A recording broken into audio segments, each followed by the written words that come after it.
Bonjour à tous. Je voudrais ce matin partager avec vous quelques convictions qui concernent la mobilité et le développement durable.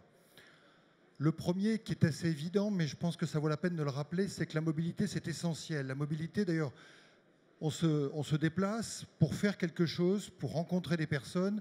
La mobilité, c'est essentiel parce que ça sert à aller travailler, ça sert à se soigner, ça sert à étudier, ça sert à se divertir, à aller voir de la famille, à aller voir des amis. C'est essentiel pour la vie. Cette mobilité, elle est essentielle également pour le développement économique.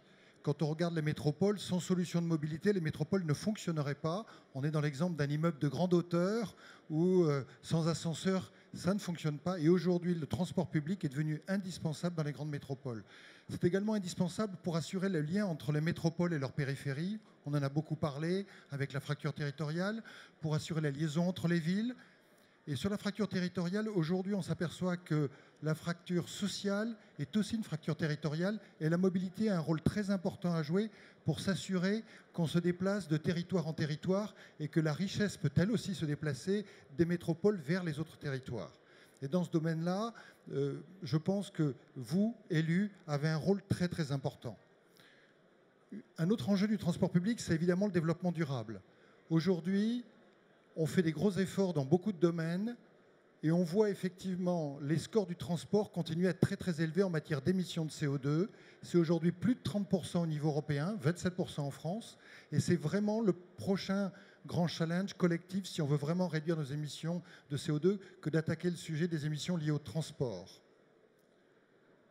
C'est aussi un enjeu en matière de congestion parce qu'aujourd'hui, le temps de transport, le déplacement pour aller au travail, c'est 1 à 2 heures par personne. Comment rendre ce temps à la fois utile et agréable? Alors, avant de passer aux solutions et à quelques idées de solutions et aux 3 idées que je veux partager avec vous, juste un mot sur Transdev. Transdev, c'est des femmes et des hommes au service des femmes et des hommes. C'est une filiale de la Caisse. C'est tous les jours 82 000 femmes et hommes qui, dans 20 pays dans le monde, transportent 11 millions de personnes avec une raison d'être commune qui est celle de faciliter tous les jours les déplacements, de permettre à chacune des personnes que nous accompagnons de se déplacer plus librement et de permettre également le développement économique et le développement durable des territoires que nous desservons. C'est ça notre motivation. Nous sommes aujourd'hui très présents en France, qui est notre premier marché avec 40% de notre activité. Notre deuxième pays aujourd'hui, c'est l'Allemagne. Et en Allemagne, on est aujourd'hui le 2e acteur ferroviaire, juste derrière la Deutsche Bahn. Donc on sait, et nous nous positionnons comme une alternative au monopole historique. 3 idées quand il s'agit de mobilité pour montrer où va la mobilité demain. L'enjeu de la mobilité, et de la mobilité en particulier des transports partagés, des transports publics, pour que nous rencontrions la demande, il faut qu'il soit efficace. Les gens ne prennent pas les transports publics parce que c'est pas cher, sinon tout le monde prendrait les transports publics parce que c'est moins cher que la voiture. On prend les transports publics parce que c'est efficace et parce que c'est une alternative à la voiture. Je vous donner un exemple. En Allemagne, nous avons repris des petites lignes en 2000 où il y avait moins de 500 personnes par jour, grâce à une meilleure qualité de service adaptée au territoire. Meilleure qualité de service, ça veut dire une plus grande amplitude, ça veut dire un service qui démarre à 4 heures le matin, se termine à minuit le soir, ça veut dire une fréquence d'une demi-heure. Eh bien, on est passé de 500 personnes par jour à plus de 23 000 personnes par jour. Donc, sans qualité de service, il n'y a pas de transport public. Le deuxième élément, c'est effectivement l'ambition des territoires, et je voudrais illustrer cela avec ce qu'est en train de faire un territoire, le territoire d'Artois-Gohelle, qui est le célèbre territoire du bassin minier, sur lequel on a le syndicat mixte des transports d'Artois-Gohelle, qui regroupe aujourd'hui 3 communautés d'agglomération, 650 000 personnes qui ont décidé de faire, je dirais, un destin commun, notamment dans le domaine de la mobilité, un vrai projet au niveau du bassin de vie. Et on a lancé avec eux un nouveau BHNS qui va servir à desservir la totalité du territoire pour le redynamiser, avec un BHNS, un réseau de bus à niveau de service, avec 7 lignes sur 110 km. Voilà le type de paris qui vont permettre de contribuer à relancer les territoires. Et d'ailleurs, cette démarche, elle est aussi durable en termes d'emploi, puisque nous avons créé à cette occasion-là 90 emplois, dont plus de 40% sont avec des personnes qui étaient éloignées de l'emploi, qu'on a formées pour qu'ils deviennent demain des chauffeurs sur ces lignes de bus, sur ces lignes de BHNS, sur le territoire qu'on dessert. Un autre exemple de desserte adaptée à un territoire, c'est celle de la desserte du port du Havre. Le port du Havre, c'est la taille de la ville de Paris, c'est 100 km². Et afin de pouvoir desservir le port du Havre, on a inventé des transports nouveaux, des transports par bus, dont le trajet final se déforme en fonction des gens à bord du bus et de leur destination finale pour aller au plus près des sites sur le site du port du Havre. Ils ont encore une centaine de mètres à marcher, mais on les rapproche le plus possible de leur destination finale. De la même manière, on déforme la ligne des bus en fonction des attentes des gens qui sont sur le port, qui ont besoin d'être transportés. En faisant ça, on a déjà triplé par 3 le nombre des personnes à bord des bus, parce qu'on s'est adapté à la demande et on a effectivement développé un service de qualité pour les adapter.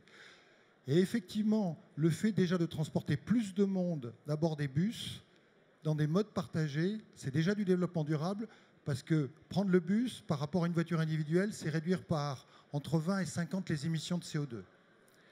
Les transports, ils deviennent aussi eux-mêmes plus durables. Aujourd'hui, Transdev, nous avons une flotte de plus de 600 bus électriques qui tournent tous les jours dans le monde. À la fin de cette année 2019, on sera à 700 bus et en 2020 à plus de 1000 bus électriques. Et c'est en train de s'accélérer à une vitesse tout à fait incroyable. Et nous allons démarrer sur le bassin minier, encore une fois, qui est un véritable terrain d'expérimentation. La première ligne de bus à haut niveau de service à hydrogène, qui est un partenariat vraiment français. Les bus sont fabriqués en Occitanie par Safra. La pile à combustible est fabriquée par Symbio, qui est une filiale de Michelin. L'énergie est fournie par Engie et c'est Transdev qui va conduire les bus. Et je trouve que c'est un excellent exemple de ce que peuvent faire des territoires nouveaux en matière de développement durable. Et nous croyons beaucoup à l'hydrogène comme la source, l'hydrogène lié à l'électricité, comme la source de développement durable, en particulier pour des bus et des modes plus lourds. La dernière idée, c'est qu'il faut également rendre les offres plus visibles. Et on parle beaucoup de domaine de la data. La data nous permet de mieux connaître les territoires, de mieux fonctionner. Et je voudrais illustrer avec ce que nous avons fait à la fois à Mulhouse et à Saint-Étienne, où nous avons créé des plateformes de mobilité qui ont été d'ailleurs créées et qui sont portées par les collectivités locales, non pas par Transdev, des plateformes de mobilité qui permettent à la fois d'avoir toute l'offre de transport disponible, sur une seule plateforme, qu'il s'agisse des bus, des transports, des taxis, des parkings, des vélos, des voitures en covoiturage, des voitures en autopartage. Vous y accédez avec une seule plateforme qui vous permet de composer votre voyage. Et avec cette plateforme, vous pouvez également payer votre voyage. Et vous pouvez suivre votre consommation.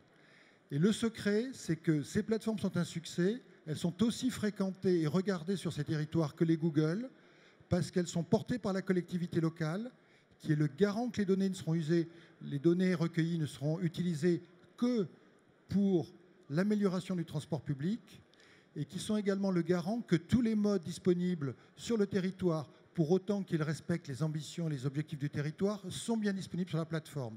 Et c'est le type de plateforme locale qui permet effectivement de mieux adapter aux besoins des territoires. En conclusion, nous avons devant nous, je dirais, dans le domaine de la mobilité, tous collectivement, de véritables enjeux pour avoir une mobilité demain qui sera plus efficace, parce que si elle n'est pas plus efficace, il n'y aura pas plus de monde à bord. Et cette efficacité va dépendre effectivement de notre capacité à mieux connaître les territoires, les enjeux, qui sera évidemment plus connecté. C'est un moyen fantastique de remonter l'information et d'échanger et de rendre visible et plus simple l'accès au transport public, qui n'est pas toujours très facile et qui sera bien entendu plus durable. Merci.